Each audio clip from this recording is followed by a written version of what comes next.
नमस्कार मित्रों, history research point पर आप सभी का स्वागत करता हूं।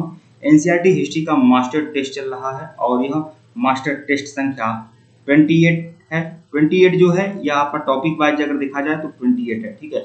वैसे अगर वीडियो फॉर्मेट में देखा जाए तो यह 58 है, ठीक है। 58 सीरीज है, 58 या 59। तो इसके पहले का वीडियो अगर आप लोगों ने नहीं देखा है तो प्लेलिस्ट में जाएगा, एनसीईआरटी हिस्ट्री मास्टर टेस्ट के नाम से प्लेलिस्ट बनी हुई है, प्लेलिस्ट में जाइए और सभी वीडियो को देखिएगा।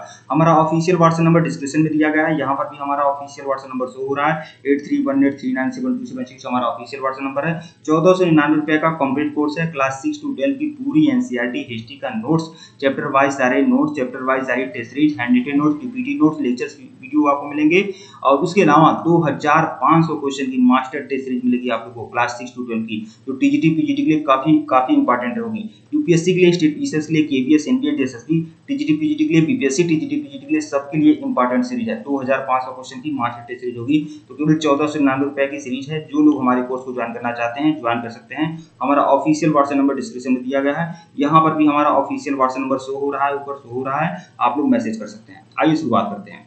मुगल काल में वली अहद निम्नलिखित में से किसको कहा जाता है? तो वली अहद किसे कहा जाता था? तो उत्तराधिकारी को वली अहद कहा जाता है। वली मतलब उत्तराधिकारी होता भी है, ठीक है। तो विकल्प ए जो है सही है। मुगल शासक अपने उत्तराधिकारी को वली अहद कहते थे। शाहजहां के काल में उत्तराधिकार को लेकर संकट उत्पन्न हो गया था और शाहजहां दारा शिकोह को अपना वली अहद बनाना चाहता था। प्रश्न 2 देखिएगा, मुगल उत्तराधिकारियों द्वारा लड़ी गई लड़ाइयों में औरंगजेब और दारा शिकोह के बीच में लड़ी गई लड़ाइयों का काल क्रमानुसार क्या है? देखिए, सबसे पहले दारा शिकोह और औरंगजेब के बीच में जो युद्ध हुआ था वो धर्मत की लड़ाई हुई थी, फिर आपका सामूगढ़ की लड़ाई हुई और फिर आपका देवराय की लड़ाई हुई थी। तो विकल्प बी जो है आपका सही है, ठीक है। व्याख्या देख लेते हैं। सबसे पहले 15 अप्रैल 1658 को दारा शिकोह और औरंगजेब के बीच में धर्मत की लड़ाई हुई थी, जिसमें औरंगजेब की जीत हुई थी। 29 मई 1658 को शाहजहां दारा शिकोह और औरंगजेब के बीच में शामूगढ़ की लड़ाई हुई, जिसमें औरंगजेब का विजय हुआ। मार्च 1659 में अजमेर के निकट देवराई में दारा शिकोह और औरंगजेब के बीच में लड़ाई हुई, जिसमें दारा शिकोह पराजित हुआ था, ठीक है। प्रश्न 3 देखिएगा, औरंगजेब ने निम्नलिखित में से किस मुगल महिला को साम्राज्य की प्रथम नारी की उपाधि दिया था? तो यह है जहां आरा, जो शाहजहां की ही बेटी थी। विकल्प सी जो है आपका सही है। औरंगजेब ने शाहजहां की पुत्री जहां आरा को साम्राज्य की प्रथम महिला की उपाधि दी थी। प्रश्न 4 देखिएगा, दिल्ली स्थित मोती मस्जिद का निर्माण किस मुगल बादशाह ने कराया था? तो दिल्ली स्थित जो मोती मस्जिद है उसका निर्माण औरंगजेब ने कराया था, औरंगजेब, ठीक है। विकल्प बी जो है वह आपका सही है। मुगल बादशाह औरंगजेब ने दिल्ली में मोती मस्जिद का निर्माण कराया और ये मोती मस्जिद कहाँ है? लाल किले के अंदर ही है, लाल किले के अंदर ही आपका मोती मस्जिद है, ठीक है। प्रश्न 5 देखिएगा, औरंगजेब के संदर्भ में निम्नलिखित कथनों पर विचार करना है। उसने कश्मीर से लेकर जिंजी तक और हिंदुकुश से लेकर चटगांव तक साम्राज्य का विस्तार किया, सही है, ठीक है। कट्टरवादी होने के कारण इसे जिंदा पीर कहा जाता था, सही है। तीसरा देखिएगा, इसने हनीफी कानून को अपनाया था, यह भी सही है, ठीक है। कौन सा कथन सत्य है? 1 2 3 तीनों बातें सही हैं, एकदम परफेक्ट हैं। औरंगजेब ने लगभग 50 वर्षों तक शासन किया। उत्तर में कश्मीर से लेकर दक्षिण में जिंजी तक, पश्चिम में हिंदुकुश से लेकर पूर्व में चटगांव तक साम्राज्य का विस्तार किया था। औरंगजेब की ख्याति एक कट्टरवादी और ईश्वर से डरने वाले मुसलमान के रूप में थी, अतः उसे जिंदा पीर कहा जाता था। औरंगजेब ने मुस्लिम कानून की हनीफी व्याख्या को अपनाया था, जिसका पालन भारत में पारंपरिक रूप से किया जा रहा था। प्रश्न 6 देखिएगा, मुहतसिब के संदर्भ में निम्नलिखित कथनों पर विचार करना है। इन्हें प्रत्येक सूबे में नियुक्त किया जाता था, बिल्कुल सही है, ठीक है। मुहतसिब को यह सरा और जवाबी द्वारा निषिद्ध कानून की देखभाल करते थे, यह भी सही है, ठीक है। यह राज्य के नागरिकों को नैतिक कल्याण के लिए उत्तरदायी थी, ये भी सही है। कौन सा कथन सत्य है? तो विकल्प डी 1 2 3 तीनों बातें सही हैं।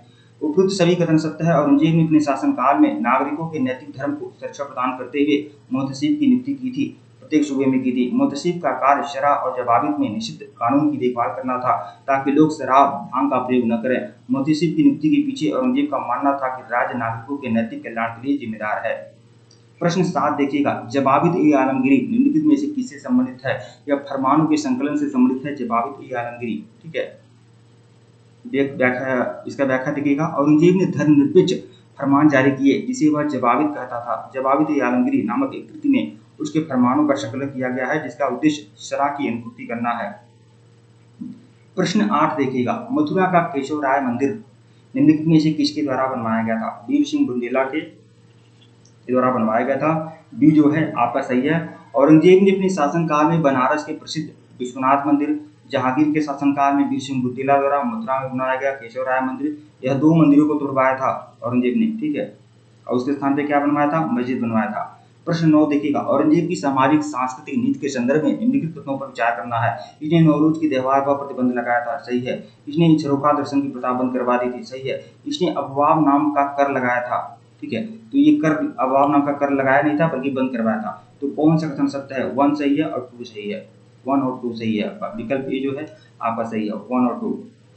व्याख्या देखिएगा, औरंगजेब ने नौरोज के त्योहार पर प्रतिबंध लगा दिया था क्योंकि वह जरतुष्टी रिवाज था, कि यह पारसियों का रिवाज था नौरोज, इसीलिए कट्टर सुन्नी मुसलमान होने के कारण औरंगजेब ने नौरोज के त्योहार को बंद करवा दिया था, जिसका ईरान के सफावी शासक पालन करते थे। मतलब ईरान के जो सफावी वंश के शासक थे वह नौरोज के उत्सव को मनाते थे। अकबर द्वारा प्रारंभ किया गया झरोखा प्रथा को औरंगजेब ने बंद करवा दिया क्योंकि इसे अंधविश्वासपूर्ण रिवाज और इस्लाम के विरुद्ध मानता था। औरंगजेब ने अबवाब नाम का कर न लगाकर आमदनी के एक बड़ी जरिए का इसके जरिए तिलांजलि दे दी।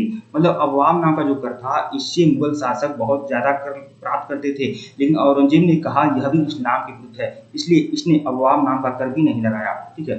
इसने हिंदुओं पर जजिया कर लगाया था, इसके लिए इसमें वो माहिर था पूरी तरह से, ठीक है। प्रश्न 10 देखिएगा, मोशीर ए आलमगीरी का लेखक, माहिर का मतलब ये कह रहा हूँ कि ये गंदा का गिरा हुआ काम औरंगजेब करता था, ठीक है। प्रश्न 10 देखिएगा, मोशीर ए आलमगीरी का लेखक निम्नलिखित में से कौन था। तो मोशीर ए आलमगीरी का लेखक था मुस्तैद खान, मुस्तैद खान, विकल्प बी जो है आपका सही है। मोशीर ए आलमगीरी का लेखक जो था मुस्तैद खान था। मुस्तैद खान ने मोशीर ए आलमगीरी नामक ग्रंथ लिखा था, जिसमें उसने मथुरा के केशव राय मंदिर के विध्वंस की चर्चा की थी। मोहम्मद ताहिर ने लिखा था शाहजहांनामा, मोहम्मद काजी ने लिखा था आलमगीर नामा, अफीम सेन द्वारा लिखा गया जो ग्रंथ था नुस्खा ए दिलकुशा, नुस्खा ए दिलकुशा, यह लिखा गया था, ठीक है। ठीक है मित्रों, वीडियो को लाइक और चैनल को सब्सक्राइब करेगा, टेलीग्राम को बिल्कुल ज्वाइन करेगा, लिंक डिस्क्रिप्शन में दिया गया है। अगर इसके पहले का वीडियो नहीं देखे हैं तो प्लेलिस्ट में जाइएगा, एनसीईआरटी हिस्ट्री मास्टर टेस्ट के नाम से प्लेलिस्ट बनी हुई है। 1499 रुपये का कंप्लीट कोर्स है। 8318397276 हमारा ऑफिशियल व्हाट्सएप नंबर है, ऊपर भी हमारा ऑफिशियल व्हाट्सएप नंबर शो हो रहा है। 1499 रुपये की सीरीज है, 6 to 12 की पूरी एनसीईआरटी का chapter wise notes, chapter wise test series, handwritten notes, PPT notes, lectures video, और इसके अलावा चैप्टर वाइज सारी टेस्ट सीरीज मिलेगी। और चैप्टर वाइज टेस्ट सीरीज मिलने के बाद आप लोग को 2500 क्वेश्चन की मास्टर टेस्ट सीरीज मिलेगी, जो यूपीएससी के लिए, स्टेट पीसीएस के लिए, केबीएस के लिए, एमबीएस के लिए, एसएसबी टीजीटी पीजीटी के लिए, बीपीएससी टीजीटी पीजीटी के लिए काफी इंपॉर्टेंट रहेगी। धन्यवाद आप लोग।